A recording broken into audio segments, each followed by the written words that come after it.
Abu. But hebu kwanza hebu turudi. Atumesema nini kuhusu Mogoka? Sasa hii bwana na Mogoka, it doesn't make sense to me. Like, why? Kuleleza kwa nasema kuna siku yukeli ban mira. Yes. Uhuru mwenyewe. Na maboys wakenda pa kuona PM. Ndio soka ifunguli. Ndio aende ifunguliwe. Yes. Sasa kuleleza nauza wewe governor umefunga. My question is why? Why? And me as a finance guy, I know that finance is what controls power. Okay. Yeah. Okay, so take it this way. Wewe kuonoza vitu zako hapo, si ndio? Wewe ndio kingpin mahali. Yes. We know Mombasa for what it's known for. Si ndio? Okay. Lakini sasa kuna mwingine mtaka option kingine, jamani achukua bag mzima na finje. Na ni cheaper. Na iko na effect na lachana the whole day. No muoni tena. Mpaka kesho.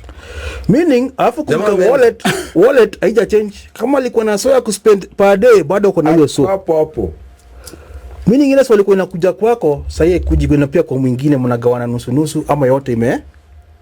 How big is this economy, the Mogoka economy? How big is it? Let me Jimmy, let me weigh in something small on that matter you've asked. How much money are we talking about? I'll give you the figures right now, but there's one thing I want you to understand. Politics will always be at the service of enterprise. Correct. It doesn't work the other way around. Yani, in short, sheria ufuata pesa. Siasa itachezwa mahali pesa inaelekea. Na pesa ndio itaamua mahali siasa itaenda. Exactly.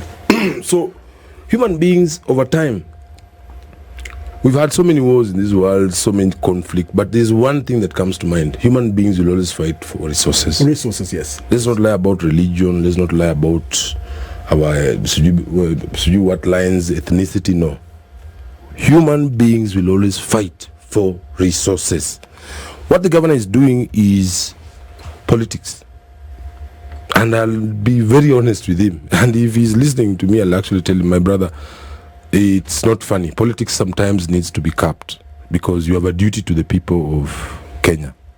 When you deprive Embu of 22 billion shillings in revenue, not county revenue, 190's revenue, Mrs. Nani, Mr. Nani, Madam Nani, Mr. Nani, Principal Nani, Accountant Nani, Probox Nani, Ludi Nani, those guys, 22B.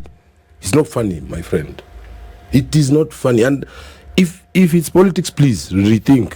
Go back to your think tanks, approach the table, rethink this matter. But tumesoma hiyo statement yake anasema inapumbaza watu wengi, Jimmy, vijana wana relax, wanakata kufanya job. Jimmy, with all due respect, I have worked in Mombasa for 4 years.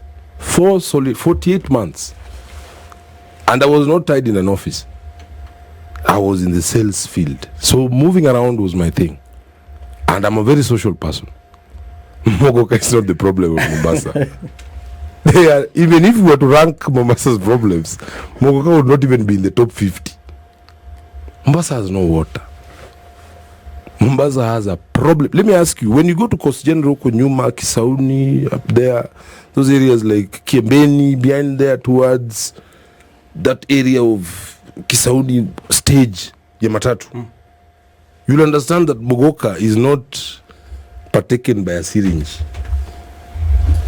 We don't use Mogoka. We don't use syringes to push in Mogoka. Yeah, true. Especially Bamburi Mushu. Bamburi, you know the place. Yeah. So I don't want to put my governor on the spot. He's a gentleman, but I'm telling him your think tanks, send them on leave. Look, Jimmy, I want to draw a parallel on the Shisha thing that was banned. Yeah. A few years ago, we started seeing articles coming out that, Shisha is bad, Shisha is corrupting our kids. Yes. And eventually, somehow it got banned, right? And things play on. Then the other day, a judge decides, you know what, this thing was stopped illegally. The whole matter. But what changed? So what changed? I think the players changed. Explain. Yes. there was an idea that the more kids did shisha, the less cigarettes they actually took. Yeah, true. That is true. That is true. Yeah, so it means that there's someone who's losing out on sales. And let me tell you, you cannot start smoking at 40. Okay, midlife, maybe. You cannot start smoking at 30. Yeah? It's actually funny. When Right? So you have to start young. So when you're starting young, you have another option for shisha that your parents won't smell when you get home. Wow. Right? Yes. So it had to be killed. And vape. Because it's affecting the sales of Affecting cigarettes. someone else. Vapes. Yeah? Even vapes. Yes. Even this thing, lift. Lift, Remember they also banned? Yeah. Then eventually they appeared in main stores. And now here is a shortage. Now front. Abu, you know that's why I like sitting with my guy. Abu. So question is, my goodness. what changed? What changed? So the players. Is it the players that changed? Is that the thing that's going to happen with the workers? That is my view. Because there is no other way. This is a product grown in Kenya, being consumed in Kenya. It is not illegal. We are under the same constitution, under the same boundaries. Yes. But you're saying, like, it's like Meru saying, we're not taking fish from Kisumu anymore. Kisumu. Why? It's the same thing you're saying. And let me tell you, Abu, you've actually brought out a very key point. Yesterday I'd gone out with a few friends to listen to some music. Then a pal of mine usually smokes shisha. Then today he comes to the bar, I'm seeing him taking a dawa. So I'm like, hey boss, today what's the issue? Today I want to try lift. I'm like, try. I've seen you taking lift. Yeah, I'd stopped because it was out of circulation. So he walks up, goes to the counter, asks the guy, hey, msaidie lift. He was told it's 1,200. Bei imepanda. And I keep telling you, Jimmy, enterprise runs what goes around us. Here's the thing. Because hizi vitu zinafanywa kutumia sheria. Correct. Governor's authority. Sema if executive authority or if this band kila kitu in the name of protecting the interests of watu wa county ya Mombasa. Okay? Knowing very well that what you're doing is politics you're playing. Mwananchi na because it will happen again. Kutakuwa na kisanga ingine, something will be banned or it's killing our young people. Seven Kilifi is in on it now. Oh jeez. Mombasa started now. Kilifi has joined the bandwagon yesterday evening. So the question is, I'm thinking it's 22 billion is not something you play around with. Small money. We were shouting about the president using 200 million. That's 20 million to fly. This is now 22 billion. This is 22 billion. Industry of 22 billion. Yes. People will kill for this thing. People will kill for it. Executive orders will be thrown around. And let me tell you, I've taken you back to my initial point, and I told you, politics will always serve the interests of enterprise. Yes. It will be directed it's by not the other way around. And if it's the other way around, that's society's. That's architecture. You know what you've just done there, you guys. You've just told us how to vote. But we as one, it's a fact. You know, we had an agreement. If it has nothing to do with ideas to change the society for the betterment of society, ideas, industry ideas. If you want your man in parliament, that's what they say. Yeah. Follow the money. Don't be ashamed to say. I'm not Jimmy, let me add one. I hope I'm not causing any riot. Let me add something small. I need you guys to understand that if we questioned the executive who gave that order and told him, are you sure if we sort out Mogoka, your county will be A1? Are you telling us that? And now you'll have water. We have a caller. Hello, this is Spice FM. Hello.